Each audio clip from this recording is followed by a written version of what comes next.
What's up? What up, man? I was just choking on I'm still choking on a blizzard. Oh man! I started choking on a blizzard and a blizzard. You're at a Dairy Queen. Yeah. What? Yeah. So you're just smoking blunts. We're smoking blunts, and I'm eating the blizzard. And actually, I think we all had a blizzard today. Oh, you really are eating a blizzard?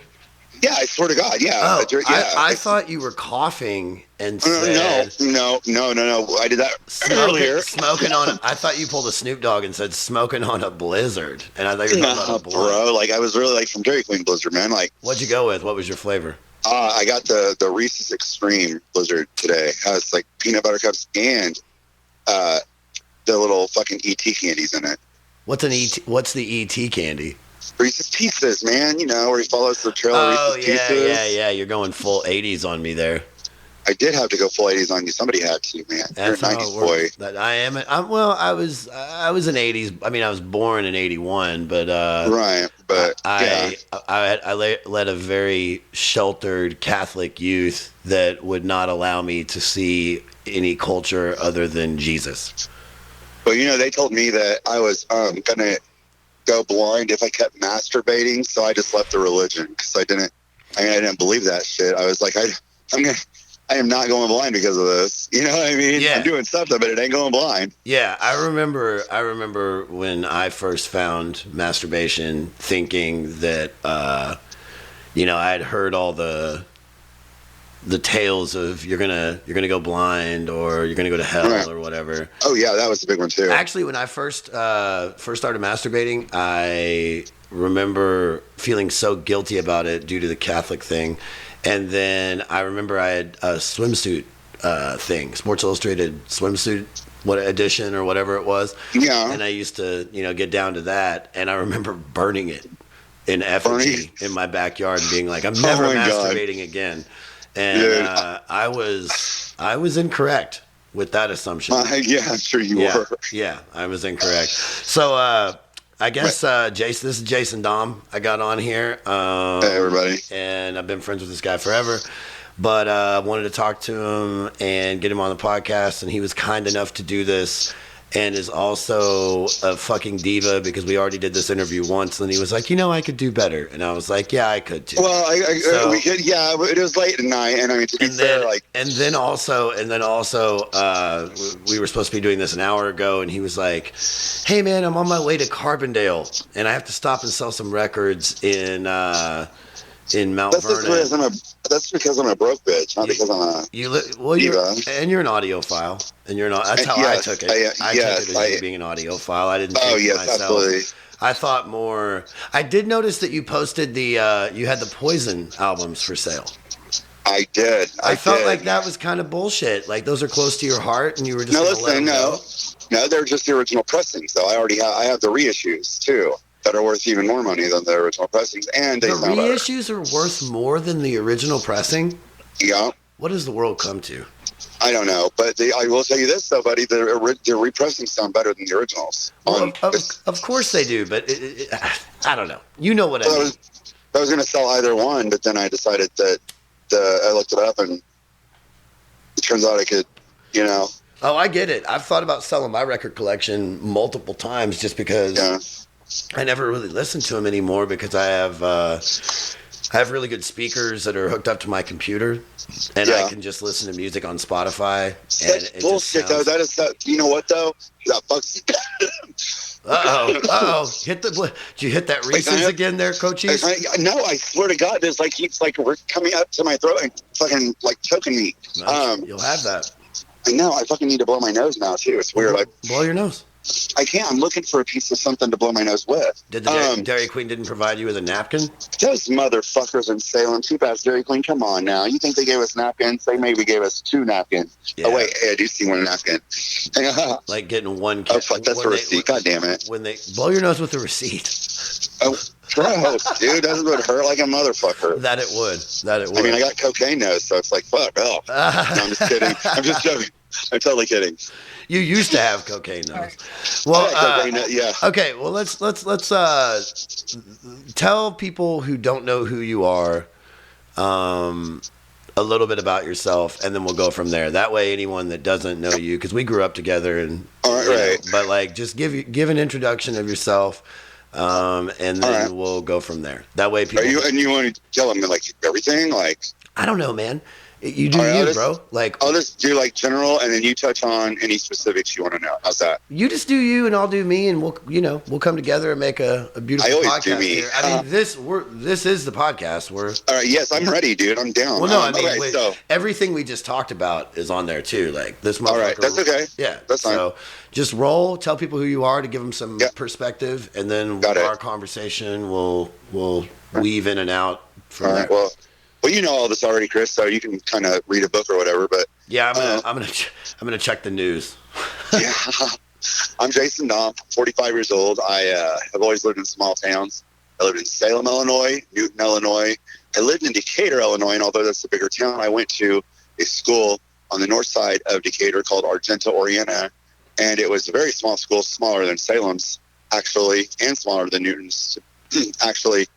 And I went there all through high school, and then as soon as high school was over, I moved back to Salem. And I am gay, so it made it a little tough to grow up in the 80s and 90s in small suburbia fucking towns. And I also had a nice little meth addiction when I was in my 20s, which was nice. Cocaine. Speaking of rural America. Cocaine and acid also played a huge part.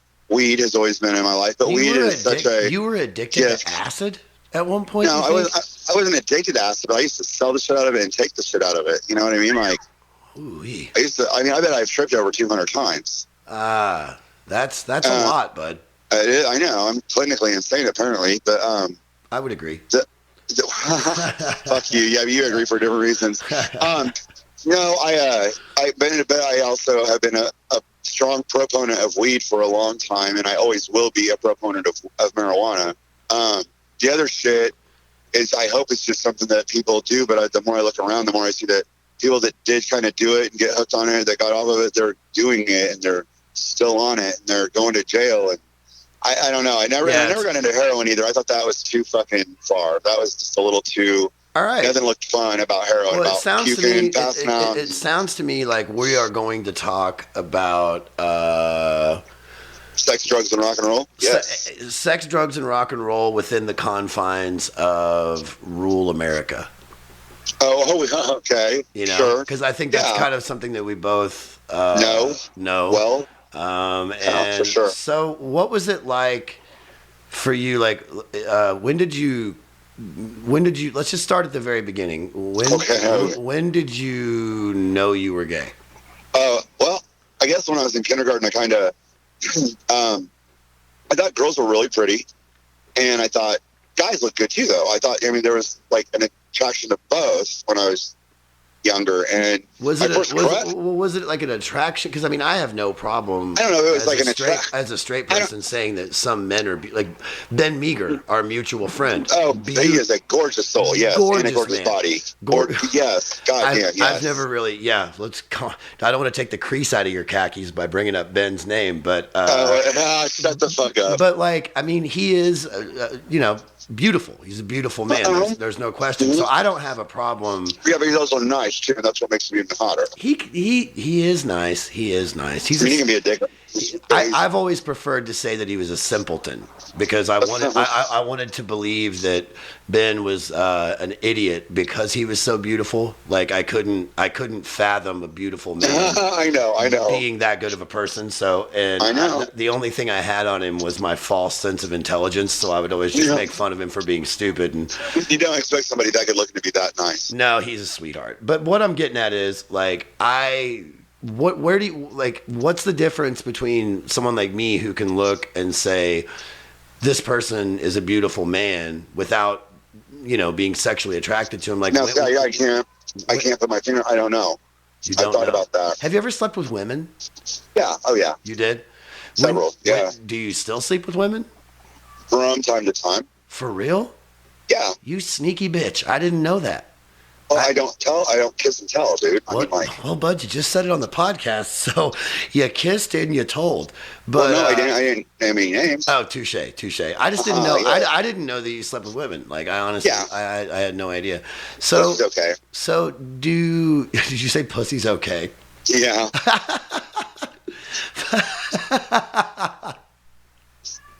That's fantastic. And my cat is meowing in the background as you've said that. Oh, hello, kitty cat. Dying to go outside.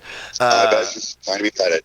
She's being so annoying that I might go gay because I'm pretty tired of this. You better get rid of that annoying pussy. So I'm sorry to we got distracted there, which is that's okay. what we tend to do here. But yeah, of course. Like, when did you know? I mean, because you had to go through a period. The thing is, I always kind of knew, like, because I like when we were young, my first crushes were like Olivia Newton-John and Miss Piggy. But I also I get the Olivia Newton-John, but the fact that you were crushing on Miss Piggy tells me I was crushing hard on Miss Piggy because she was so dope. She was such a bitch, and she was very independent and really like got what she wanted. Kind of, I want Kermit and I will kill you. So you were attracted to Miss Piggy emotionally, almost. Mm-hmm. Weird. Like she was more like a role model, and Olivia Newton-John was more like just hot.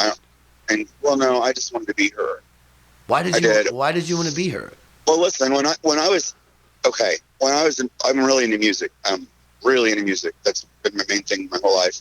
And when I was probably about 7, I put it together that the same girl that was Sandy in Grease is the same girl who was Xanadu, and the same girl who was Let's Get Physical, and it was all one woman named Olivia Newton-John, and it was just too much for me to handle, and my little mind was blown. And and even all the country shit she did that I knew that my grandma used to sing to me when I was a kid, like my mind was fucking blown. And she's just so gorgeous and such a sweet person. I just kind of almost wanted to be her, Well, dude, I mean, did you have anyone that was like male that you thought, like, because that's I guess that's something for me.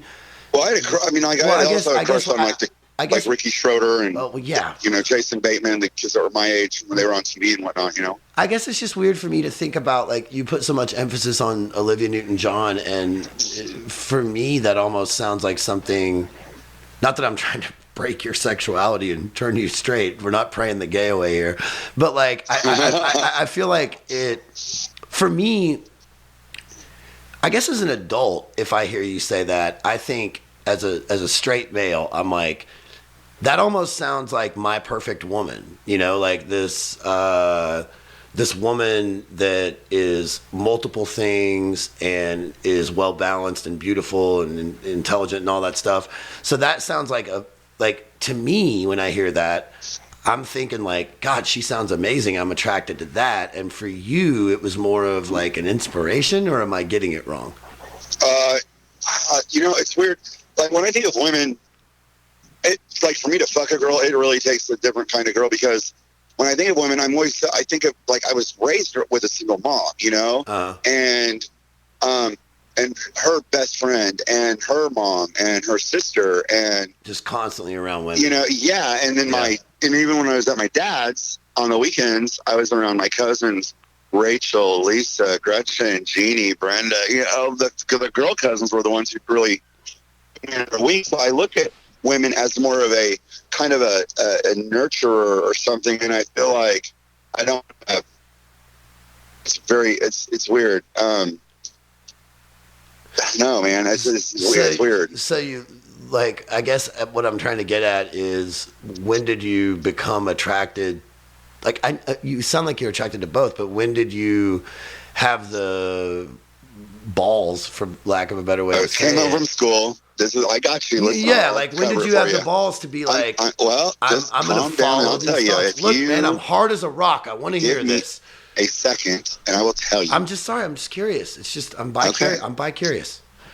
Okay, let me tell you the story. Then I was 8 years old, and we were getting ready to go watch The Never Ending Story. And Salem didn't have MTV at the time. We had these little fucking video shows called like Video Tracks or some bullshit, and they were on after school. And me and my mom's best friend Jane was at the trailer babysitting me, and she was getting ready to go watch Neverending Story, and I was already ready. So I was laying on my belly in my bedroom watching the Night Tracks or whatever the fuck it was.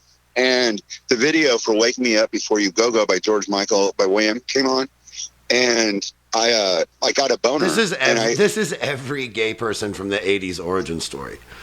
Listen, no, it's I'm not. joking. Most people start with Frankie Goes to Hollywood. I'm joking. Anyway, but George Michael was a well, I knew he was on my. That motherfucker was on my gaydar from day one. All right, sorry, I'm interrupting. Go. Okay, you are interrupting. Tell me about the stomach boner. So I got a boner, and it was the first time I ever got a boner that I knew that it wasn't like a pee boner. That I was like, I felt something like in my chest and in my belly. You know what I mean? He was prancing around these fucking short shorts, tan legs, white smile, right hair. You know what I mean? He's fucking gorgeous. You're a beautiful man. And, and he's singing about, like, the most peppy pop song you could ever sing in your entire fucking life. And it just all was so very good. And then Andrew Ridgeley, he was not looking bad either. So, I mean, it was that video that's when I knew the way that I had looked at boys as opposed to the way I looked at most girls before. That's when I knew what the difference was. Can I share my first erection story with you? It's actually quite similar. It's quite similar. So we may have gotten boners the same day. I don't even know. This is an 80s story. So I remember my mom was cooking dinner. Yeah. And our kitchen was adjacent to our living room or family room or whatever they call it, the family room.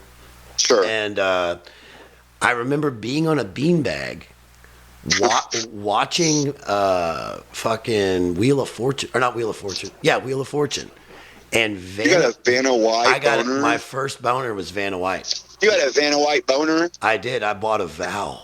Dude, that is the most generic shit I've ever heard. I'm easily turned on. I guess. Apparently so. But dude, you got turned on by fucking. George Michael was exuding more sexuality. At least George Michael had ass. You know what I mean? Like Vanna White. My tastes have changed with the times. I don't know that I would necessarily be into Vanna White, but I had a very Anglo-Saxon. You would still fuck Vanna White. Don't lie. Of course, no. Dolly Parton is my queen. Now, you don't talk about Dolly that way. Dolly Parton is my queen. Natural and pure and virginal, and she will not do anything like that. That thing you shared the other day, you shared a meme on Facebook, I think, and it was like, what the fuck did Jolene have to offer? Yeah. The Best Little Girls in Texas picture, yeah. Yeah, dude. Dolly Parton's smoke show. I have a funny story about Dolly Parton, it's kind of cool. The day before my birthday this year, actually, me and my friend Josh and Brandy were sitting in my room, and we were chilling, listening to music and whatnot. And Josh said something, and I looked over at him, and I pointed at him, and I was like, hey, if you don't think God will get you, you're wrong. And I said, at least that's what Dolly Parton says, and I try to live my life according to her standards, you know? So basically this podcast is the Bible according to Olivia Newton-John and Dolly Parton. No, share two. And share it. Yas queen. Let me ask you a question. Hang on. I gotta tell you the funniest part about the story. Okay. The next night is our birthday, and me and my friend Brandy are hanging out at the bar, and my friend Paula comes in and gives me my birthday present. I open my birthday present, and my birthday present is a book that says that is titled "Everything I Learned in Life I Learned from Dolly Parton."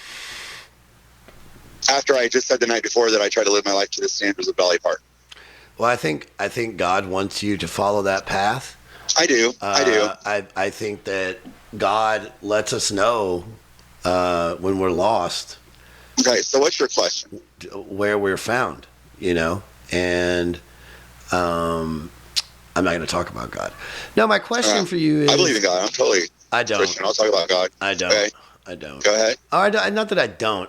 I'm in a weird spot with that. I thank God for things, but I don't ask Him. And when I'm thanking Him, I don't really know if I'm just talking to myself. But anyway, that's another conversation. So I guess with my thing for you, like when you found that you were attracted to George Michael in the shorts, the tan legs, the teeth, and all that jazz. Oh, yeah, sure. That had to be kind of an exciting moment, not just sexually, but also personally, right? Like, I guess scary. To be honest with you, it was more of a scary moment. So there we go. So how did you get from that like attraction / fear to knowing who you were and being okay with it? Oh, it didn't take long. My personality had always been a little, flamboyant. If you would say, somebody told me that I used to walk around the house when I was like 2 or 3, and I would tie like sheets around my body or pillowcases or whatever. That's a sign. That's a sign of either a gay person or a white supremacist. You didn't let me finish. You gotta let me finish. I would walk around on my tiptoes, acting like I had high heels on, and I would be flipping my hair around, and I would act like I was Cher. Okay, I'm gonna drop. You're definitely not a white supremacist. Yeah, no, definitely not a white supremacist. No white supremacy here. But no, and I would, and there was certain things. I always played with Barbie dolls, but at the same time, I played with G.I. Joes and Transformers. But at the same time, I played with Rainbow Brights. So, how did you end up transforming into the being okay with it? It took a lot. Well, it didn't take much actually. You struggle, especially in a small town when you're gay and you don't know who you can trust when it comes to stuff like that, and who you can come out to and who you can't, and who's going to be there and who's not. Were your first sexual experiences with other men like behind the scenes? What do you mean? Like, well, I'm sorry. Well, repeat that again. I'm sorry. What? Were your first sexual experiences with other men? Like, I'm assuming they were behind the scenes. Like, we can't tell anybody about this. Like, yeah, that's still how most of my sexual experiences are. Well, everybody's a fucking coward. Let me ask you this: when you're a young man, you feel this attraction towards other men. After you had your first sexual experience, did that solidify it for you? Were you like, oh, this is really like what I love? And I don't know. It was a blowjob. I got it was whatever. But did it? It was all right. I guess I'm saying I'm not asking for the porno version of it. I'm saying like mentally, after you had that first sexual experience with another man, did it make it? No, because easy? I didn't really like it. I didn't really like at the time. At the first time, I didn't. I was nervous, and then I think the nerves got the better end of the whole situation. I've slept with. I've had that happen when I've slept with like really, really, really, really attractive women. Like that. Don't get me wrong. I was able to come still. It just What? Pardon me. I was able to come still. It just made me nervous. See, though. I've had the opposite where my penis won't even work. Because, Because I'm so nervous about how good looking the woman is. Dude, I know. There's people that I've been like, man, I'm going to fuck the hell out of you as soon as I can figure out how to lose my nerves because you're so fucking awesome. You know what I mean? Yeah. Yeah. I do definitely know exactly what you're talking about with that. Yeah, it's just like you can't, like, there's the blood's all in my heart. You know what I mean? I know, like, you're just like, oh my God, they're so fucking amazing. And I just want to fuck this up. I'm going to come in 2 seconds or 25 fucking hours. Exactly. Yes, exactly. Yeah. Exactly. I know what you mean. Yes. Exactly, dude. So basically, like most of your, I guess the question I'm asking you, and I know we're going bit by bit here, but thank you for walking with me on this. Well, I will hold your hand anytime. I will hold your hand anytime. But like, I know you will. So, I guess the question I'm wanting to know is, when did you say, all right, fuck it, I'm this?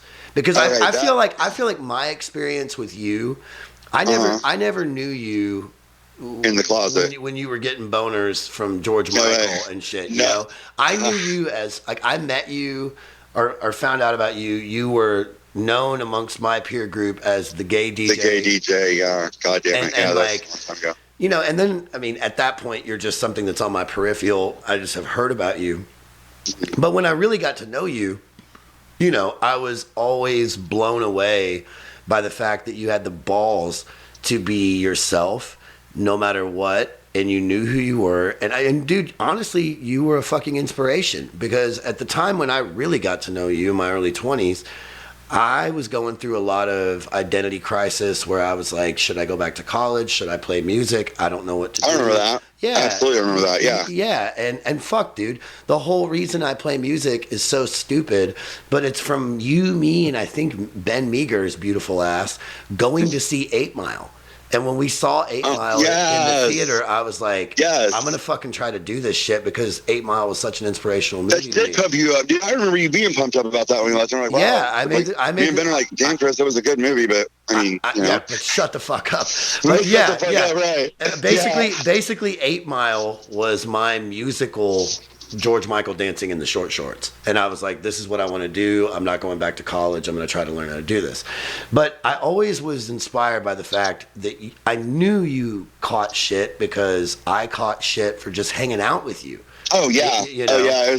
And like, but you were so fucking yourself. And that is fucking beautiful. And I guess that's what I want to know is how did you get from this guy who is around all these women and getting boners about George Michael, but keeping it a secret and laying on your stomach, to becoming this guy that was just unequivocally, or not unequivocally, but just, you were constantly yourself, man. Like, yeah, and well, I've always wanted to be yourself because anything else is a lie. I know, but that's, you know, so, and you can't. That's so hard. Well, it is. It's so hard for just anyone to do. I was going to say that's with anything. But you did it against all odds. And so I guess being surrounded by rednecks in the most volatile environment for a gay man, you managed to keep your head high. And that's really what I want to know about, because I think that is a powerful story for people that it doesn't matter if they're gay, straight, or whatever. I understand the question. Let me go ahead and start, because otherwise I'm going to forget some valid points. Hit me, man. I'll smoke. All right, so you're going to need like 4. No. Cool. So when I was growing up, we didn't have role models on TV like they do now. We didn't have Glee. We didn't have Will and Grace. We didn't have fucking Clear as Folk. None of that stuff. We didn't have the L Word. We didn't have anything like that. And we had fucking Monroe from Too Close for Comfort. You know what I mean? Like, he was a big gay guy. That was probably the gayest person on television at the time. And then Madonna started really pushing a button for interracial couples and homosexuality. And, you know, she said the word AIDS before our fucking president did in the 80s. He couldn't even fucking say the word, and she's out here trying to fight it for us. Anyway, she ended up becoming one of my idols, basically, and she got real popular in the 80s, late 80s and 90s, and then in the 90s she came out with a movie called Truth or Dare, and in that movie it's her and her dancers, and all of her dancers are gay, and they I kind of watched her and I watched her dancers, and I was like, you know what, fuck this, I'm gonna tell my best friend Will Hall that I'm gay. I told him, and that was in high school. That was when I was 16. And I told my friend Victor too. And they were both very cool. They never said a word to anybody. They kept it to themselves until I was ready to talk. About it. Then when I told my dad and my stepmom, they did not extend the same courtesy to me, and they outed me to my entire fucking family. They told every single person in my family that I came out of the closet that I was gay. And when I trusted them the most, but of course, why would you trust a fucking alcoholic, junkie, drug addict bitch? Don't talk about me like I'm not here. No, you are here, Chris. Now you listen to me, you son of a gun. I am. So then I just kind of made it a point, and I didn't really have anybody to look up to as far as gay goes, except for Madonna's dancers. So that's how I thought you had to act as a gay man. I didn't realize you can be a gay man and still not have a purse fall out of your fucking mouth every time you open it, you know? And once you realize that, seriously, but once you get to that point, you kind of, it doesn't become, once you realize that there's more to you than being gay, that's when you're truly the most comfortable being gay. Because there it is, man. That's the most beautiful statement. That's so beautiful. Because there's way more layers to me than just the gay thing, but it's the first thing people can come up with to make fun of me about. But if I can make fun of myself about it before they can, then I take their power away. Oh yeah, I know about the steal and the thunder. I do that shit. And I'll steal a motherfucker's thunder all the time, dude. I think that's so personally, like what you just said in recognizing that there are more layers to you than your homosexuality is, you take homosexuality out of that sentence and replace it with, for me, musician or whatever fucking thing I think I am, you know what I mean? Like, it doesn't matter. It's just really like there are more layers to you than your identity, Well, yeah. Right? For sure. Yeah. That's such a beautiful thing for people to hear. And that's something that I've struggled with identity-wise, just trying to figure out how to exist outside of, who I think I am.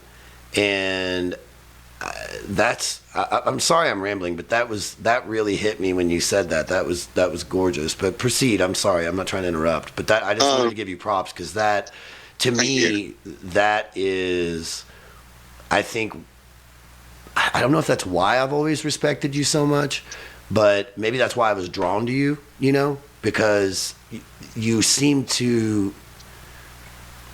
I'll quit giving you compliments and just let you talk. But yeah, that was really beautiful. That was really beautiful when you said that, and I wanted to acknowledge that.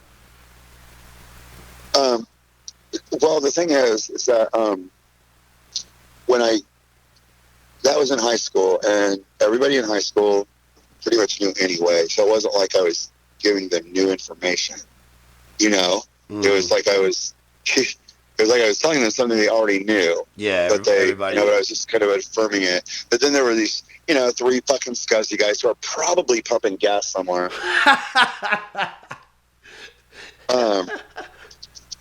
They give me a lot of shit. And they were the really only ones in high school that did. Everybody else was so cool with me. And in fact, I felt like I got a little more popular in high school, actually, after I came out of the closet. It's kind of weird. Do you think that popularity was connected to you coming out of the closet, or it was to be honest with you, you know what I think? I'm going to go ahead and project this onto you, but like I think that was probably more because you could finally be who you are without having to hide it. I don't think it like has anything to do with you being gay. I breathed a lot easier. Yeah. You know what I mean? You could just be yourself finally, like without having to fake shit, Right. Well, and then so then after high school was over, I moved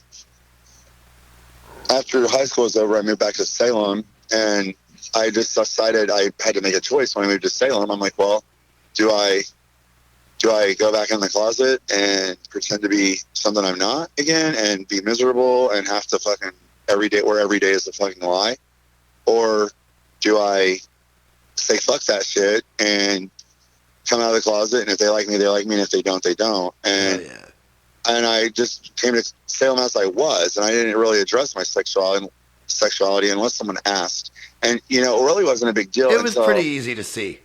But yeah, right. No shit. I'm gonna be honest. But it wasn't really a big deal until the summer of '99 when I started dating someone who was 17 and I was 22, and the whole fucking town started talking about it. And it was like a big fucking deal. And I felt like if the town of Salem would have had a People magazine of its own, I would have been on the cover every fucking week, trying to hide from the paparazzi. I will say that I don't have a problem with like, you fucking somebody in the ass, but the 22 to 17-year-old thing by itself that's a weird period of time where it's like the 17-year-old isn't fully developed, neither is the 22-year-old, but I could see how people would look at you as like predatory in that. There wasn't so much that they looked at me as predatory. It's like people were kind of more fascinated by it than anything, and people were talking about it. And I remember like being in a salon and hearing somebody talk about it. I was helping my friend. Of course, you were in a salon. I worked there at Renaissance, man. I was Jennifer's assistant. Yas Queen. And I heard this bitch when I was mixing color or something for Jennifer, and I heard this bitch in the front room, or in the regular salon area, and she was talking about because they kept the gays in the back. No, because that's where you mix the color out. I'm joking. Okay, that's where the rainbow is, bitch. You were back there sucking on that pot of gold. I was back there sucking on that pot of gold. You're right. No, but I heard some bitch in the front talking about. She was old, and she was talking about me and this dude, and she was saying all kinds of things that I was like, what? I mean, I couldn't, like, none of it was true. She was like, oh, Jason got this kid on drugs, and you know, this bullshit. did Yeah. this and did that. And I'm like, So it was basically people trying to be like, oh, this person that Jason is fucking can't be gay unless they're on drugs, and Jason, you just got demonized. yeah, exactly. So I went out there and I undemonized myself. I fucking knocked on her fucking little thing over her head that was drying her hair, and I knelt down and I had my hands on my knees and I looked at her right in the face and I said hi, and she was like, oh, hello, and I said, do you know who I am? And she said, well, no, I don't. And she said, you look really familiar though. And I said, well, I'm Jason Dahm, the guy that you've just been in here for the last 20 minutes talking shit about. Yes. I said, maybe you should learn all the facts before you tell your vicious ass lying stories. And I said, and that is all I will say about that. And I put the thing back down on her head, and then I lifted it back up again. I said, oh, nice to meet you, by the way. And I set the thing back down on her head, and everybody in the salon was like, fuck yeah, Dom. You know what I mean? That's awesome, man. Yeah, and I mean, and that's you basically, dude. You're the first person in America to attack a Karen. You technically, you might be you're not the first person. Karen, but you were attacking Karens back in fucking '99, dude. It's back when they were called Susans. Yeah. Yeah. For sure. Well, yeah, man. It's just so funny how like. People demonize things that they don't understand. Well, after that whole thing, like, with the 17-year-old, his parents tried to take me to court to get a restraining order against me and him. And he's like, for one, he was like, I don't want one. And the judge was like, well, he's 17 and he can do what he wants anyway to his parents. And they looked like jackasses. And that was pretty awesome. So they ended up getting the restraining order or no? No, they tried, but they didn't get it. The judge was like, this kid, he's 17 years old and he's only 22. Look, I am getting my mind blown right now because I knew none of this. So no, dude, keep going. Dude, I don't know. I don't. Maybe I knew it, but I don't remember. And so just keep going. Keep going. I'm sorry. So anyway, after that was all said and done, the judge basically looked at that mom and dad and was just like, you guys are fucking idiots. You know what I mean? He's a 17-year-old boy and he's going to do what he wants to do. And, he's a 22-year-old and he's going to do what he wants to do. And, she's like, I think that we should also was 17, age of consent? Yeah. Yeah, it is. Okay, cool. Then, okay, cool. I was feeling a little uptight there. I was feeling a little uptight there because I didn't know. Hey, but you know what? I'm 25 and I still play with like 20, 21, 22-year-olds. I mean, I'm cougar still. I don't give a fuck. But I'm just like legally, while we're having this conversation, I'm thinking 18 and you're saying 17. But this is back in the 90s, different time. Yeah. Okay. Just had to clarify for myself so I can. Well, plus he's a guy too, and I think they view that differently too. You know what I mean? Like, say what? And if it was like plus he was a guy, and I think they view that differently than if they were to view like a 22-year-old. If you were straight guy fucking a 17-year-old girl, you could have been fucking a 12-year-old, and they wouldn't have given a shit. Absolutely. No, I think they would. I think it would have been worse for a guy. You think so? I mean, yeah, dude, like. Weird. For sure, it would have been worse for a straight guy. I don't think so, man. I think that the community that this happened in, I feel like if you were a 22-year-old guy fucking a 17-year-old girl, no one would give a shit. Oh, no. I mean, well, probably not. But I mean, I think if it was brought to court and was made a big deal out of, right. I believe that. But that's the thing. That's what I'm getting at is that it wouldn't have gone that far because there wouldn't have been any, people would have just been like, oh, well, that's just Jerry. That's Jerry. People weren't so worried about their reputations, right? That's just Jerry. Jerry likes to fuck them young girls, That's what he does. Girl still. Right. That one that's 13 years old. She's not ready for him. I got to be honest with you. God damn it, I know what you're saying. Yeah. Yeah, so I think there would have been more of like I don't mean to go all woke culture here, but like the patriarchy would have been totally cool with you banging a 17-year-old girl, but I think, at least from the outside looking in, that there was probably more fuss about it because it was that. I mean, because his parents were also, they were really established. And do you know what would have been really funny is if when you went to court, you just looked at the judge and you were like, Your Honor, a hole's a hole. No, no, but I did tell a cop one night when he pulled me over for parking, or when he pulled me over, he thought I was on drugs. And I'm like, dude, I promise you I'm not on drugs. I'm just trying to bust a nut. Yes. And me and this dude are saying, yeah. How'd that pan out? It was pretty good. He still had a problem. He thought that I was doing drugs and that we were doing drugs. And I'm like, dude, we're not doing drugs. I said, call my friend. And I gave him the name of another cop that's in his, that works with him. I said, and he'll tell you anything you want to know about me, anything you want to know at all. And I guarantee you, drug addict is not one of them. You know what I mean? Well, but at one point, now we're going to transition. Now we're going to transition away. No, hang on, I can't yet because I still have to finish the story about the gang. I'm sorry, I'm just trying to keep the boat moving, bud. I know, but you're asking me these questions, and you're not letting me answer them fully. I'm a monster. I know you are. You're a horrible, horrible interrupter. I'm sorry, dude. I just have to think about the listener, and I get nervous because I'm like, what if someone's getting bored, and then I have to like try to say something. It's not fun doing this. It's a stress. All right, I'm finishing this. Hang on.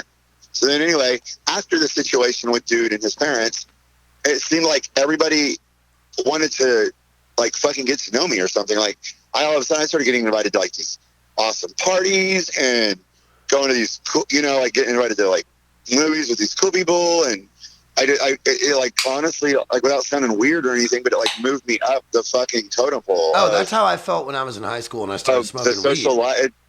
It pulled me up the social ladder, and and I think drugs and weed helped that. And now we can go into drugs. I'm sorry, but I think before we go into that, I think that there is something about when people are that age. Like I remember when I started smoking weed. Yeah. Like at 15 or whatever I was. Yeah. Like I remember people that would never say hi to me in the halls of the high school. John Mayer, shout out John Mayer.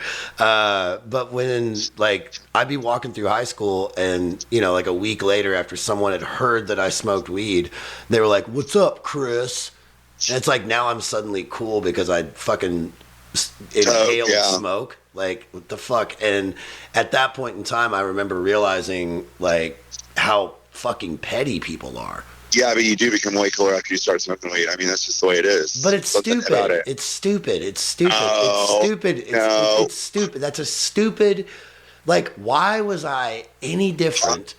Gets us high. It gives us a social life. It's fantastic. But that's what I'm. There you go. And that's like being in high school is basically like being in the Roaring 20s, where it's like anything out of the norm is just awesome, which I think is awesome, and I love the outskirts of society. But I just think it's funny that someone that thought they were better than me, now I was like slowly coming up close to them because I had fucking inhaled marijuana smoke in a park bathroom with fucking Josh Sylvie, R.I.P. Actually, it was Jeremy. Sorry. Speaking of smoking weed, is that the Blizzard? Did you take a big old spoonful of that fucking Reese's Extreme? That is not the Blizzard. That is not the Blizzard. You don't smell the Blizzard now. You smell the skunk, dude. Yeah, it's the first time I ever realized. Not the Sylvies. I want to say something real quick about them. They were. Oh man, I love those guys. My best people that I know. Yeah, I love. Yeah, and they started out. Sorry, I blow my nose because I'm overspeed. For people that don't know us, let me clarify here because you got to keep in mind, dude. We know each other, but there might be somebody listening to us that doesn't know who those guys are. So I'm going to give a little backstory, then you tell the story. Basically, when we grew up, there were two guys that were twins named Josh and Jeremy Sylvie, and they were the baddest motherfuckers around, and they would fuck you up at the drop of a hat. They were amazing fighters. And I'm not talking UFC shit. I'm talking fucking street fights. It's too bad the UFC wasn't a thing back then because those boys would have both gone into it, and it might have bettered their life. I agree. But they partied their dicks off their whole life. Memorial Day, I want to say 2005 or 4. I think it was 5. I believe Josh died. Jeremy died of a heroin overdose. And then about a year later, his brother, the other twin, died of, I believe, a broken heart. But it was basically the same thing, wasn't it? No. No, it wasn't. Well, either way, we don't have to go into the specifics of that. But basically, these two tough ass motherfuckers that were gangster as shit. They're both gone, unfortunately. But I'll say from my personal experience with them, they were both hard as fuck, but they were sweet. They were sweet, sweet, sweet men that if you were good to them, they were good to you. Now, go ahead, now that we've got some context. When I met them, at first they didn't like me, and because they didn't know me and I was gay and, again, Salem, mentality. Yeah. Victim of environment. But then after that thing happened where people started bringing me to parties and whatnot, sorry, I'm trying to drink here. Why don't you, is the blizzard gone? The blizzard is gone. Fuck, I wish you had a little bit of that blizzard just to coat the weed the is not left. I know, but I got a Coke to coat the throat. So Coke the throat. Coke the throat, yeah. No, that was a few weeks ago. Yeah. Oh, sassy. I know. Shit.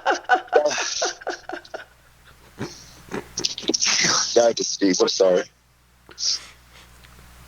You're hilarious, dude. I'm just sorry, the fact that like we already did this interview once, and then you were like, "I can do better," and I was like, "Okay, we'll do it 2:00 on Saturday." And you were like, "Hey, is it cool if we do it at 3? I'm in a car on the way to Carbondale." You're an asshole, but go ahead. To be clear, you had messaged me saying you were going to be a little late. So yeah, a little, and I texted you back and said 5 minutes, motherfucker. I didn't mean an hour. I'm going to be later. Whatever. I have to have the last. I'm dealing with a diva, and this is just what I'm going to have to accept. Oh God, yeah, that's horrible to deal with this diva. Yeah, but keep going, keep going. I will. So Josh and Jeremy, they didn't like me, and then I was hanging out with this girl named Jada, and she's at the time she's like really popular, and she's still gorgeous as all get out today. She's one of my dear hearts, and we had met, and her and I became friends, and she was like a sister to the Sylvies. And she told the Sylvies and her brother that from now on, she was like, "Hey, this is Jason, and he's cool as fuck. He's our friend, and nobody's gonna fuck with him, okay?" And they were like, and she brought him over to my apartment when I lived above Farm Fresh, and I know we all like took acid or something, and I danced to Britney Spears. Oops, I did it again. Oops, I did it again. And they were all watching me dance to this while we were all tripping on acid. And after it was over, they were like, "That was fucking awesome. Oh my God, we got your back." And ever since then, they always have my back until the day they died. So technically in that situation, and that's a funny thing about drugs, is that drugs bring a lot of people together that would normally not be together, and then give them this like common bond. I agree with you. 100%. And I think that is one of the good points about drugs. Now, speaking of drugs, talk about your experience. Oh, my dirty little secret. Your dirty little secret. Your other dirty little secret. I have a few dirty little secrets, but I know which one you're talking about. Well, I'm just saying, like, No, we can absolutely talk about it. With your addiction and overcoming it. I think that's another. Like, dude, you have so many. You said this earlier. Like, I think that you're fascinating because you have so many layers to your identity, which we were talking about earlier, but like, you've gone through some real shit, and some what shit? Some real shit. Oh yeah. And actually come out on the other side of it a beautiful man. And I think that hats off to you in that respect and the fucked up thing is, dude, I've known you for fucking 20 years. Yeah. And you're the same dude you've always been. Your level of I said this. You and a fucking preacher have something in common, because I did an episode with a preacher a couple weeks ago, and I told him the same thing. It was someone I grew up with, and I was like, your level of consistency, like you're the same person you've always been, and although that can be a bit of a hindrance for certain people, in other people, it's beautiful. Why would anybody not? I mean, why would anybody not want to be themselves? That's my whole thing. Of course. But when I say consistency, I mean just being the same person. Like it's almost like you figured out who you were a long time ago, and you've maintained that. And I think that's beautiful. The fucking Baptist preacher I talked to a couple weeks ago figured out who he was a long time ago, and he maintained that. And I think that both of those things are gorgeous as long as you're malleable and willing to learn and yada yada. For sure. You know, but and always listen to other people's thoughts and absolutely. I mean, 100%. Yeah, Chris, you can't be yourself without learning stuff from other people. You know? True. Yeah. Fuck God, dude, you're just dropping quotes left and right like a fucking Hallmark card right now. That was gorgeous. We got open. Hang on. You've arrived. Has your limousine arrived? They're being stupid and fucking leave that open. It's letting the wind come through. You keep shutting the door. I'm like, fuck, leave it fucking open. Are you guys? You have arrived. I'm staying in the car. They're going into this grow up place. My friend's gonna buy some pot seeds. Oh, nice. And he's real fucking stoned right now. And he got in a really bad car accident last year.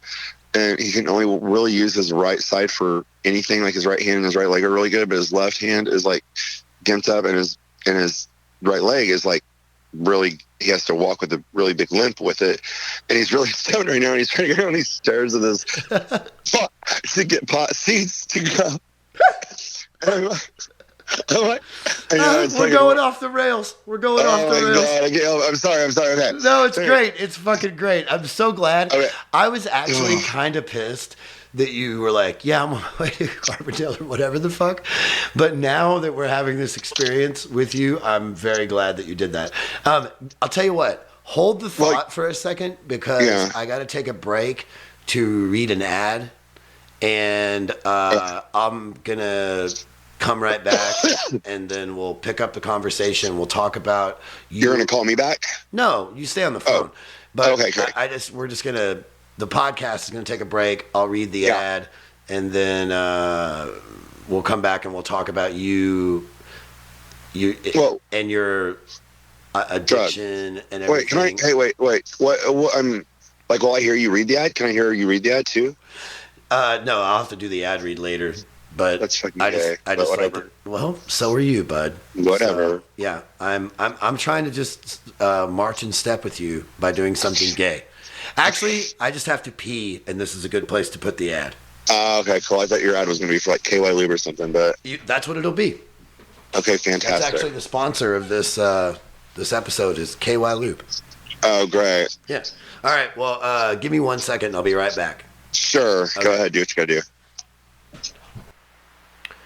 This episode of The Nitty and Gritty is brought to you by KY Lube. No one listens to this podcast, so I can pretend that I have sponsors, and Jason said he wanted it to be KY Lube, so KY Lube. Now, back to the podcast.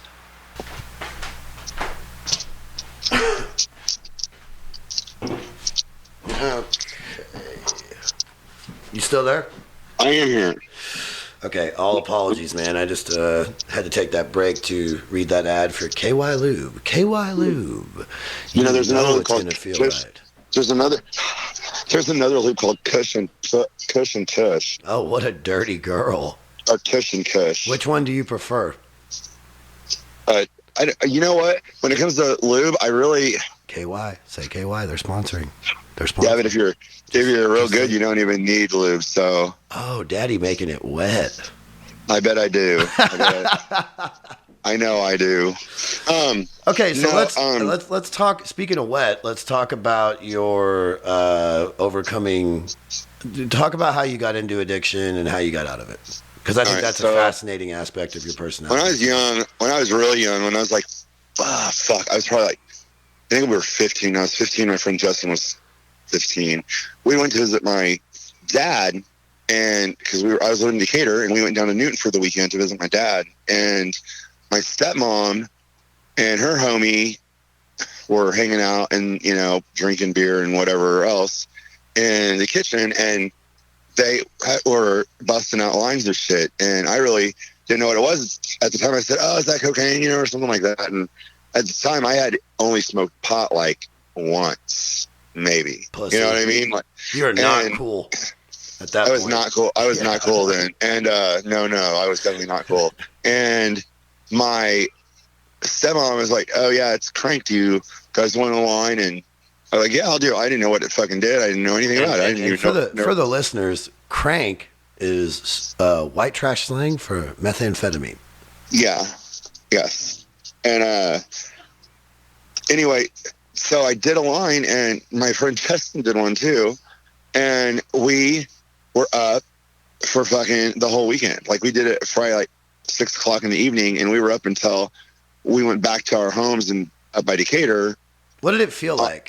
It was, I don't know. It was like, I didn't realize that I had the energy in me, but it's like I would be sitting there, and all of a sudden I'd get up and start to do something, and I would like complete a task within like 10 minutes. You know, like everything I was doing was like not taking very long, and I just wanted to keep getting stuff done.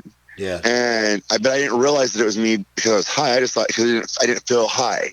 I didn't get I didn't get the feel of high from it that time. And then about a year later, I went to pick up my friend from school, for school, to go to school, and he was like, "Hang on, I'm getting ready, you know, or whatever." And he said, "You can come up here if you want and chill in my room." And he's an artist anyway, and he draws these amazing pictures. And I walked into his room, and he still does, but I walked into his room, and he had, his whole bedroom floor was just full of these like paintings and sketches and drawings, and all over his wall. I mean, all over his walls. And he had painted all these little doodles on his car, and I never thought anything about it. And that morning when I went in, and I saw all the stuff on his floor and all the pencils and paints out and everything like that, I was, what the fuck is going, you know, I'm like, "Dude, what's going on?" And he was like, "Man, I got some shit to tell you." And I was like, "Well, dude, you know, you're my friend, tell me anything." And he said, I'm addicted to crystal meth.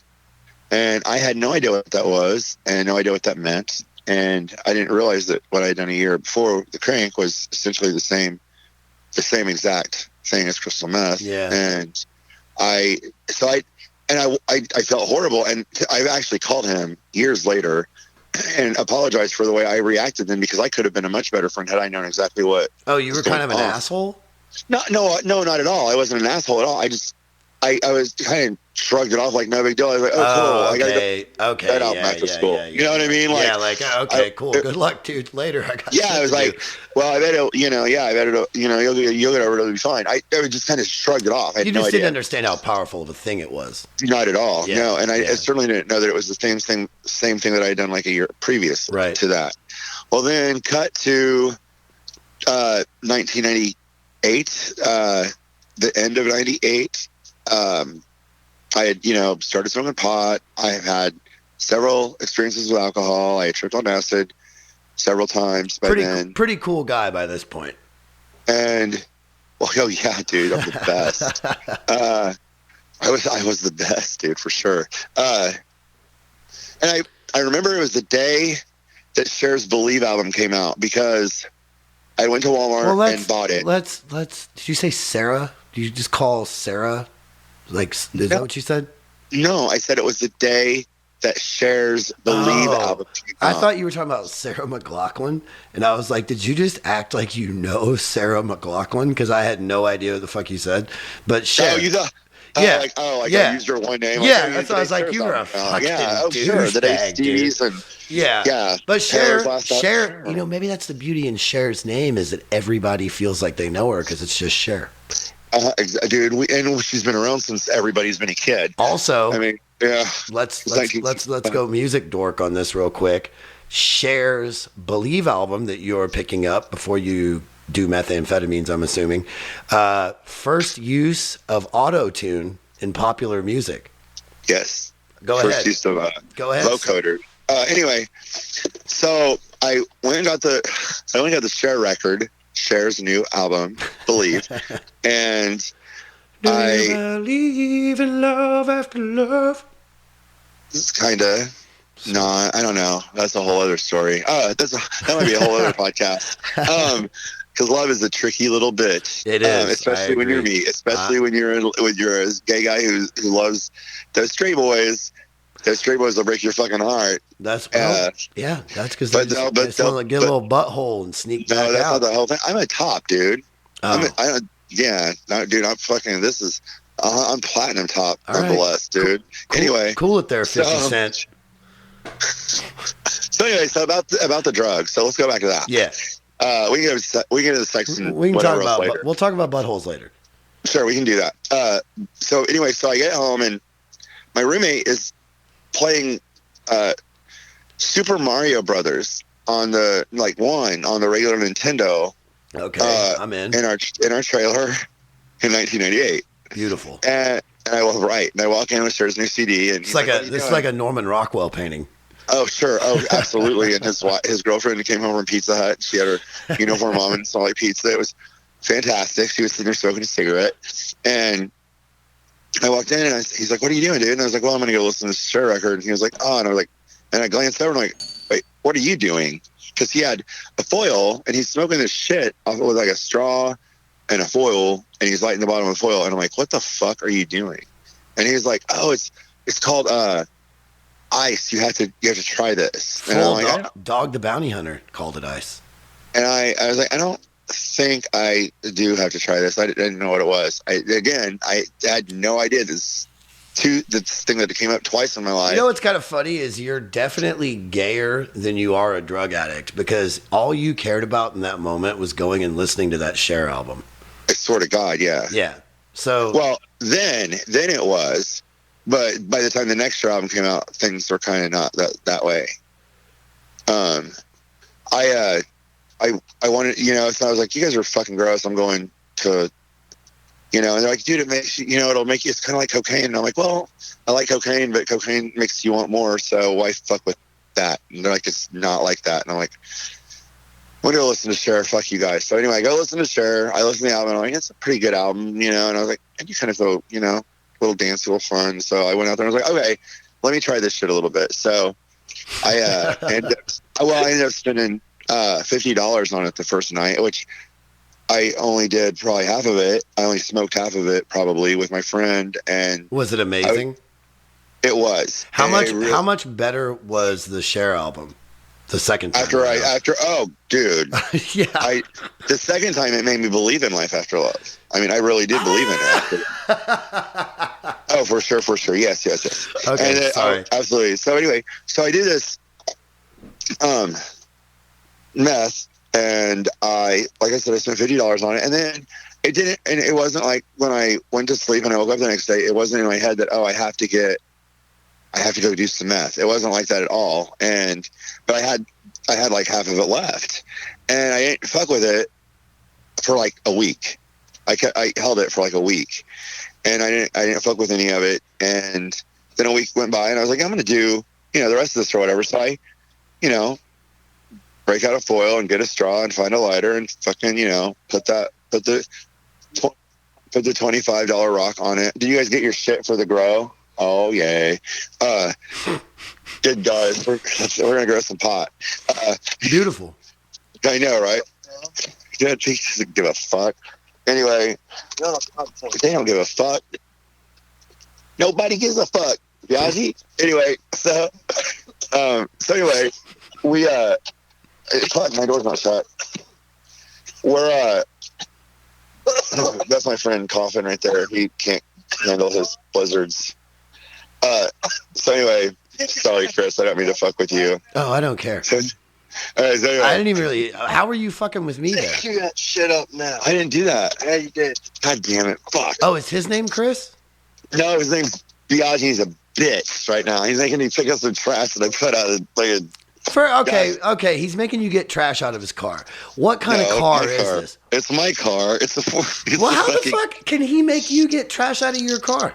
It's not out of my car. It's fucking in my car that I put out of my car. And now he's like, Dom, get that trash out of that driveway right now. Oh, you littered? Yes. You're a piece of shit. I know I am, dude. I'm horrible. Goddamn. Now the Westboro Baptist Church people were right about the gays. They're on my side. They were right about the gays. You fucking asshole. Honestly, fuck you and tell your friend that he is absolutely correct and you're a piece of shit. Seriously, though. You don't fucking litter? The fuck? I didn't mean to litter. God, now we're getting into my car for It did not fall out. You put it out there like the lazy piece of shit that you are. I had the door open. And God the motherfucker. damn it. I love you so much, and I hate that part of you. The fact that you would do I that. normally don't litter, though. I normally, And I heard it in the background. Yes, you do. I don't shut up. I grow up. I want to see you. Give the phone to the guy in the front. Give the phone to the guy in the front. Give the phone to the guy in the front. Okay, hang on. Gosh, go ahead. Go ahead, Chris. This motherfucker litters all the time? Yes. They're lying to me. They're lying to you. Oh, shut up. I Quit. swear Hey, to my chair hey, reference. shut up. I'm talking to them. So this guy threw, let's hear it. What'd he do? He fucking put, like, we just got done eating Dairy Queen, and he put all his trash under the car. Ah! And when I drove off, I seen it. I was like, "Dub, you fucking threw that under the car." I didn't. Dude, this is sketch behavior. I don't like this. I'm going to try to forget about this and finish the podcast, but I am upset about the littering. I'll be honest. Let's skip over that part. People always like talk shit about how dirty my van is. I'm not perfect, man. I know you're not perfect. I'm not going to I don't like it. But the way you built me up on here, it makes me seem like I'm No, you're a good dude. You just have a problem with littering. Honestly, I do. I'm less upset about you smoking methamphetamines and more upset about you fucking putting trash under a car. If I'm being honest. Just said he's less upset about me smoking methamphetamines and more upset about me putting trash under the car. I'm dead serious. I feel like that's a bigger character flaw. Like you made a decision to take the trash and put it underneath there like no one would notice. And thank God Biaggi saw it. Biaggi did see it, yeah. Thank God. Biaggi saw it. Biaggi's basically an environmentalist at this point because you're a huge piece of shit for littering. Okay, this episode is brought to you by the EPA. But do not litter. I don't like motherfuckers that litter. Just put it in a fucking trash can. Don't be the Indian that cries. God damn it. I get it. Yeah. Yeah. Think about all the fucking Native American tears that you created in that fucking parking lot. I learned it by watching you, all right? God. All right. Well, fuck you. Fuck you. I'm gonna call the entire episode litter bug now because of you. No, you're not. No, I refuse. I'll call it sex, drugs, and rock and roll. I know that'll make your dick hard. That will make my dick hard. I love that shit. Okay, all right. Back to the trailer. Okay, so I'm in the trailer. I've smoked meth for the first time, and. They were in here. They have no idea what I'm talking about. I forgot they left, and then now they're coming. Now we were talking about sucking dicks, and now we're talking about sucking foils. Like I said, I just got done. I had smoked meth for the first time, and it was like a week later, and I still had this like half of this $50 sack left that I bought, and I don't know how much it was, but I had the day off, and I was like, I'm going to do it in the morning, and then I'll be able to sleep at night. Well, that was a big fucking mistake because I kept doing it all day long because the fucking shit would not melt off. I mean, it just kept running back and forth on this foil, and I was getting higher and higher and higher. I ended up being up for like 3 fucking days. Oh, safe. And I had never done that before in my life, but it fucking felt, at the time, it felt like phenomenal. You know what I mean? Like everything had a sheen and a glow, and I don't think people. I better. I don't think people are doing meth because it feels bad. Well, no shit. Yeah. But it felt a lot better than I thought it would, and for as gross as I thought it was, it fucking the drug itself, it was worth the dirt, the dirty that it looked. You know what I mean? Like almost, it's hard to explain, but and like I said, and for the first, I don't know, that was in 98. But let me ask you a question. When you got done smoking that meth foil, did you immediately drive to a parking lot, put it underneath the car, and then slowly back out? That way you could he asked me if I went, he said after I got done with that foil, did I drive to a parking lot, put it under my car, and slowly back out? And I was like, I did not do that. Chris, I just started littering again like a year ago. If you want to know the truth. Get off the litter. But I take most of my trash in, but sometimes it's just too much in my car at one time, and I'm like, fuck, I gotta get rid of this shit now. Then put it in your trash can, you piece of shit. I don't have a trash can in my car. Back to the meth story. God damn it, guys. Leave me alone about this littering shit. No, you will not litter. God damn it. Okay. All of you guys. Yeah, from this point on. All right, fine. Yeah, fuck that shit. It's ignorant. All right, guys. Okay, I'm done. But let's not talk about the littering anymore, and let's keep with this podcast, okay? Let's continue. This is part of the podcast. I know, but I'm sorry for littering. Fuck. Okay, thank you. Everybody. We I'm sorry for appreciate littering, Biaggi. we appreciate your apology. The Earth would like to thank you. Oh, fuck. Okay, so anyway, Chris. So the first time listen, it's important. I think it's important for people to hear this too. It is important. It is. I know. So I'm not going anywhere, and you got to get all. You got to be on the interstate for another fucking hour. So I don't care. I don't care if this motherfucker goes for 3 hours. I don't give a shit. I'm loving the car. We might. I don't give a fuck. This is beautiful. All right. So here we go. So the second night I did it, I stayed it for like 3 days. Seriously, quick, dude. I stayed it for like 3 days, and I was like, "Oh, that's kind of fun." And then I slept for like a whole day, and got up and went to work, and I did my thing for another like I don't know, probably 3 or 4 weeks. I didn't do any more dope, and that's the way the rotation of it kind of ran for the first like year or two. I mean, it was very like a nonchalant romance. You know what I mean? It was like that person you see every few weeks and you fuck and you have a great time and then you're gone again and then you don't see each other. I don't understand that because I always fall in love. But it's kind of, you can't fall in love. That's where you fuck up. I mean, I'm the worst. Well, I'm not the best. Anyway, then something happened and I moved in 2001. I moved to Newton. I once caught a 5-pound bass out of that lake. Thank you for catching the bass. Yeah, thank you for catching a bass out of the Newton Lake. Yeah. I'm trying to concentrate on the story here. And anyway, I'm just trying to remember how it goes. You know what I mean? Because it's been. You've taken acid over 200 times, and you've smoked a lot of meth. So I mean, and a lot of weed. So let's not forget. Yeah, I've had a few drinks. Well, let me ask you this. So we obviously have taken, we've gone through you starting to do it, and that's why I'm taking you up to where where it starts progressing.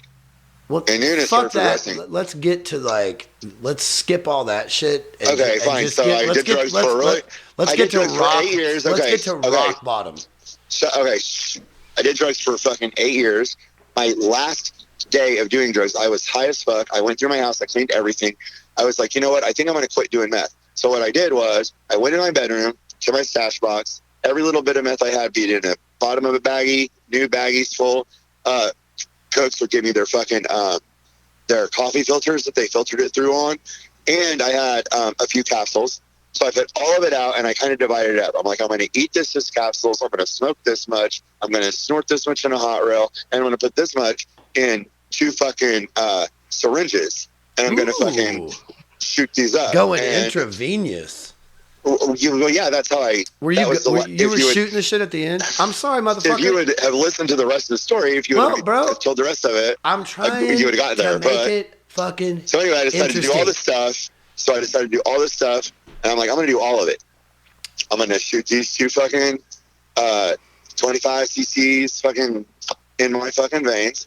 I'm going to eat these 3 capsules.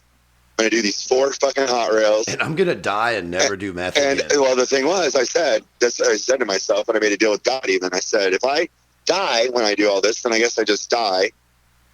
And if I don't die when I do all this, then I'm never going to do it again, and I'm going to advocate against it. Holy fuck. And I did it all, and when I shot myself up, I missed the second one.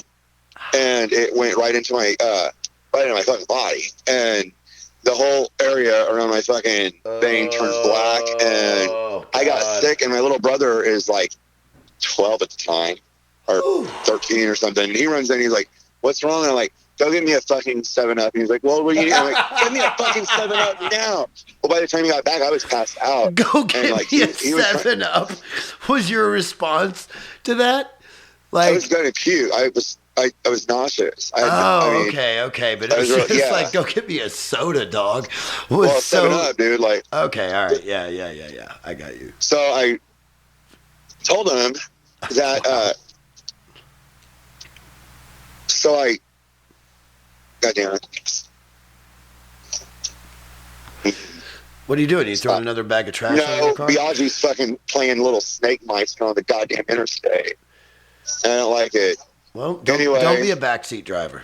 Well, no, I'm not, but he's only mad because one of his cars cut him off, so he's going to cut them off. Stupid. Anyway, that's how wrecks happen. That's American culture. That's American culture in a nutshell. You cut me off, so I'm going to cut you off. Anyway, so anyway, I told my brother to go get me a soda, and he bought me a soda back, and I was already passed out, but I did wake up wanting to take like a couple sips of the soda, and I went to sleep for, I think, like 27 hours or something like that. When you did, so you just fucking did the math, did all the math, and then went to sleep? Yeah, but because I passed out, because I fucking missed, and it fucked with my whole system and made me sick, and I was puking black, and it's so gross. I went to sleep for like 27 hours, and my little brother, bless his heart, stayed right beside me the whole fucking time, like the whole 27 hours. Like he slept beside me, held my hand when I was sleeping, I guess. Like, I mean, he was just really worried about me. I mean, I'm going to be honest, he should have called a fucking ambulance. He was 12. Breathing. I was breathing and snoring. I'm not busting his balls. I'm just saying. I would have freaked out. Your little brother's a gangster because I would have freaked the fuck out. I would have been so scared. He's cool. He's an all right little brother. He's all right. Yeah. God damn it, I don't know who it goes to. I'm not paying attention. Anyway, so I was just excited because anyway, so Steven, he was my little brother. He was like, oh man, I was like, well, dude, how long was I sleeping? He was like, 27 hours. I'm like, what the fuck? And as soon as I said that, I sat up, and my whole fucking body stood up immediately. Like I had to stand up. Like I didn't even have control of my muscle. Like I just stood up and started walking around the house. It's like your whole body, your whole body, fucking higher than I had ever been in my life. That shit sat dormant in my system, and I was awake. Like your whole body had a George Michael boner. Yeah, like my whole body had a George Michael boner, exactly. Dude. And it was uncontrollable, and because I was highest. That's so 27 hours of sleep. And you woke up high. I woke up high as fuck. I didn't go piss or shit or anything. Like I didn't get up to do anything. I didn't get up to eat. I didn't get up to do anything. I didn't get up to do more drugs. Did you like? Tell me about. I mean, how? Fuck. I know I'm trying to. Dude, your story is so crazy that I don't know what to talk about and what not to. I'm not. Did you feel like you had like a new lease on life after that? Like I mean, I would imagine you had to. Like after what? After I quit smoking, or after that time where you fucking slept for 27 hours? Yeah, no, it was I was high from all the fucking dope I just did 27 hours previous that I wasn't able to get out of my system. There was no part of you when you woke up and was high as fuck that was like, I lived through that. Not until later. Not until after I come down. Yeah, because then I was like, oh my god. Holy shit, I just did a fucking shitload of dope, like, all at once. Other than that last fucking 25cc syringe, all the other dope, all the rest of the dope that was there, I did. I snorted those 4 fucking gram each hotlines, I mean, all of it. I ate probably 2 grams in pills. Good God, man. I mean, I was just completely, I was at the end of my rope, and I was like, I'm either going to quit this shit and fucking be done with it, or I'm going to die from it. And this is how I'm going to fucking figure it out. What happened next? Well, just so happened that when I woke up, my drug dealer's son came over. This is a big ass blunt. My drug dealer's son came over, and he said, hey, Mom wants to know what you're wanting tonight or tomorrow when, they go pick up the big haul or whatever. And I said, you know what? I'll tell you what, don't ever pick me anything up just yet. I said, I still have some stuff. And I said, I'll let her know when I need something. And he said, okay. He said, and then he looked at me and he kind of was like, we're not going to see you again, are we? And I said, probably not. And I shut the door in his face. And I knew then, even though I was high as fuck, I knew then that I wasn't ever going to fuck with it again. And you didn't? No. God, dude, your resolve. That's really like that's the story to me. Like when I hear it, is you have the resolve of a fucking mountain. Like seriously, man. Like, and I mean this 100% as a compliment. Like the fact that you had the balls to be an openly gay man when in a rural area when it was totally frowned upon, and you didn't give a fuck and you were just yourself. That's beautiful. And then you had the balls to beat one of the most addictive drugs in the world by just saying fuck that. Like, you're a powerful fucking creature, man. Well, I have people around me who give me the love and the support that I need, and those are who make me stronger. Well, don't sell yourself short, man, because the only reason that those people are around you is because of who you are. Well, and that sometimes burns you. That can burn you. You know what I mean? Of course, dude. I've been burnt so many times. I mean, you think? Come on. You think people are really for your friends? And they just really want to sell you out or find out information and that shit. Yeah, but at the end of the day, all you have, honestly, is yourself. I mean, it doesn't. I really believe that. I really, really believe that. I mean, I have some really strong homies, dude. I know. I got strong homies too. But but at the end of the day, bro, like, all you have at the end of the day, when you lay your head down, I get it. When it's all done, and you gotta figure out how to become a version. You know, you were talking earlier about. I think it was when you came out. You said that when you came back to Salem after you kind of had totally figured out you were gay. Oh, yeah, after high school. That you were like, should I be in the closet or should I be fully, like, open? And for me, man, you know, when I had that realization was when I left Salem and I moved to Nashville and I didn't know anybody. Yeah. And I was like, you know, this is back in the days of MySpace where you could, like, put music on MySpace and shit like that. And you could judge your friends. But you could, it was really, really the beginning of the end. You can rank them. We're now living in the end. But basically, like, you could put your music on there and shit. And so I did that with all, like, these home demos I had of songs I'd been working on. And then I put up an ad on MySpace Classifieds about wanting to play music with people, you know? It was like the first version of a musical grinder. And and so I got banned from Grindr, actually. I ended up anyway, go ahead. I ended up trying to, like, go play music with all these people that responded to my little ad or whatever, and I met like 20 people probably over the course of 2 or 3 weeks, and I played with a lot of different people. And during that period of time, you know, it was strange because I was, like, exposing the most vulnerable parts of my, like, soul through music or whatever to these complete strangers trying to figure out who I wanted to, like, play with to turn it into a business or whatever. And I went through that whole period, and I ended up through that I met my best friend, Rye Evans. Not my best friend, but my best friend in Nashville.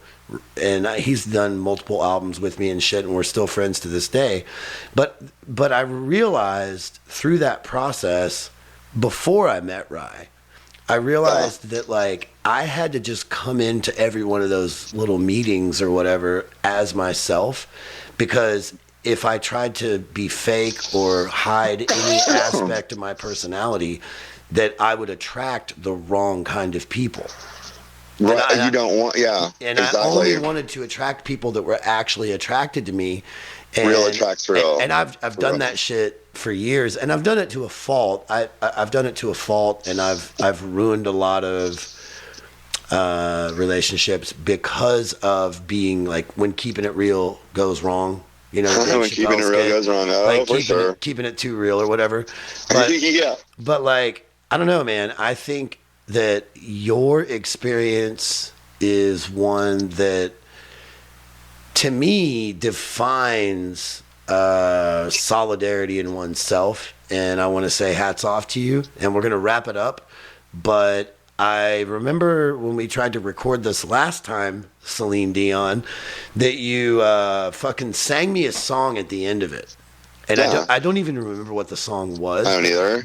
God damn it. I wish you would. Maybe I'll just include you singing me that song at the end of it instead of you having to redo it. I can just take I can do one more. I can do one more for you, though. Do one more. Sing me a song, because the last time you sang me a song, dude, Right. like you and I don't have similar tastes in music Right. or genitalia. Right. And but like the last time I know we were talking, I'm gonna fucking get you there. I'm gonna get you there, bro. This is the gayest experience we've ever had. But what was it? It was one of those motherfuckers, those 70s motherfuckers, those like white boy 70s feathered hair artists. It was not. Oh, come on, help me out, dude. I can't. I'm like, you're saying 70, like Leaf Garrett or something? Leaf Garrett. It might have been Leaf Garrett. Is there a Leaf Garrett song that rings a bell? No. I mean, I know his songs, but nothing I would have sang to you. All right, well, fuck it. Sing me what you want to sing me, and I may include the one that you sang me last time was like, the lyrics were mind blowing, and it was crazy to hear that those lyrics came from one of those 70s feathered hair white boy, like Backstreet Boys before the internet kind of people, you know, like a pop star. But the lyrics were dope. So hit me with some real shit, and we'll leave it at that, and you can get back to throwing trash out on the interstate, you piece of shit. Fuck you, dude. Why don't you guys pull over and just get a sandwich you don't need so you can throw it on the road? I will. That's what we're gonna do. We're gonna pull over. We're gonna pull over in 20 miles. I'm gonna throw a sandwich on the road just because. And just yell anarchy out the window. Yeah. Exactly. All right. Well, sing me something beautiful, man, and we'll end it there. All right. Thank here. Oh, fuck. Man. I'm trying. Actually, dude, sing me fucking Cher's Believe. Oh, I got you. Okay. Yeah. I got it. All right. No matter how hard I try, you keep pushing me aside, and I can't break through. There's no talking to you. Do you believe in life after love? I can feel something inside me say, I really don't think you're strong enough, no. There you go. That was beautiful. And you know what I'm going to do for you? You're such a liar, but what? No, I'm not lying, man. I'm telling you the truth. First of all, this episode was brought to you by KY Jelly. And secondly, I am going to auto and Big Blunt. And Big Blunt. Big Blunt. What kind of raps you boys using? What kind of raps are you? It's just Swishers, man. You fucking white trash skanks. We are some white trash skanks. What flavor? Regular, because we don't fuck with that fruity shit. That is the dirtiest thing. Now I don't even know what I'm more mad about. We don't fuck with that fruity shit. Fruity Pebbles. God, do we really have to cut this off? This is bullshit. I've heard otherwise, sir. Chris, I was just getting warmed up, brother. I love you, motherfucker. I gotta go, dude. I gotta do another one of these here in, what time is it? I don't even know what time. 4:20. It's 4:21. That's kind of hilarious that it's 4:20 and you're coughing all over the place. But no, I got to do another one with somebody else in 40 minutes. So I got a break. I love you, and we'll do this again.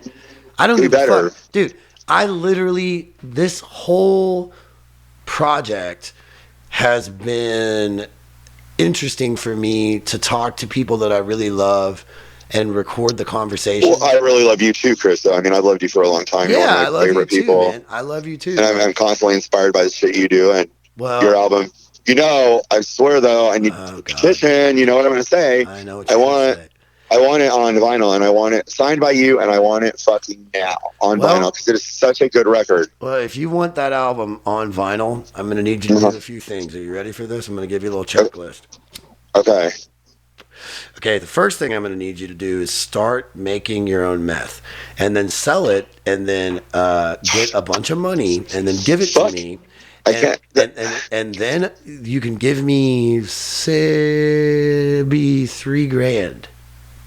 I need $3,000. If you can come up with $3,000 to put that motherfucker on vinyl, then, dude, that would be the rarest album in my collection. Well, yeah. There's a video. Almond Street. Dude, there's a video. I don't know if you've seen it. I got to send it to you. I put on an album of like, yeah, I think it was in 2018. I put out an album of 10-year-old demos that I was basically the shit that was supposed to be the follow-up album to Illinois, Kentucky, and Tennessee, but I never got it done because I started a band and shit. Yeah. But I were put they out, written during the same time as Illinois, Kentucky, and Tennessee? Was it written the same? Yes, same time period. And so they're all like home recordings and shit, which I need to get you a copy. I'll send you a copy of it. Please do. I would love to hear that. I mean, I would really, I swear to God, I would love to hear it. But yeah, like, I don't even know where I was going with that. Because you want me to come up with $3,000 for a record? Oh yeah. That's what I was gonna say. I made a promotional video for it, which I'll send you. Yeah. I made an infomercial for the album that was basically just people talking shit about me. And in the video, there's a guy I worked with who Don't take that fucking thing. His wife literally had bought at a thrift store like a Sesame Street bath time fun CD or something like that for like their kids. Yeah. And inside of it was Illinois, Kentucky, and Tennessee. And he's in the video holding it up, laughing about it. That's awesome. Yeah, but I'll send you that. And look, man, I love you to death. I love you too. Sing Share one more time, and I'm going to auto-tune this one at the end. It's not gonna be that Believe Us. It's real short. Make sure it's a powerful one. Don't hit me with like some bullshit. I want like something that's lyrically good. Okay. First and foremost. All right. Are you ready? Mm-hmm. Okay. When you're standing on the edge of nowhere, there's only one way up, and your heart's gotta go there. Through the darkest night, see the light shine bright, where heroes fall in love and war, they live forever. This is a song for the lonely, can you hear me tonight? For the broken-hearted, battle-scarred, I'll be by your side. This is a song for the lonely, when your dreams won't come true. Hear this prayer, someone's there for you. All right, that's it. That was beautiful. I love you, sir. Thank you for your time. Thank you. And, I'm having you do it again real soon, bitch. I mean it. Yeah, we'll do it again. I don't know that it'll be real soon because I'm a little tired of. Well, let me go on like a road trip or something next time I do it too. I want to be like riding around again because I feel more comfortable talking when I'm riding. It's whatever, man. I'm just glad you spoke to me, and I love you. And have a good evening. All right. You too. Love you. Bye. All right. Later.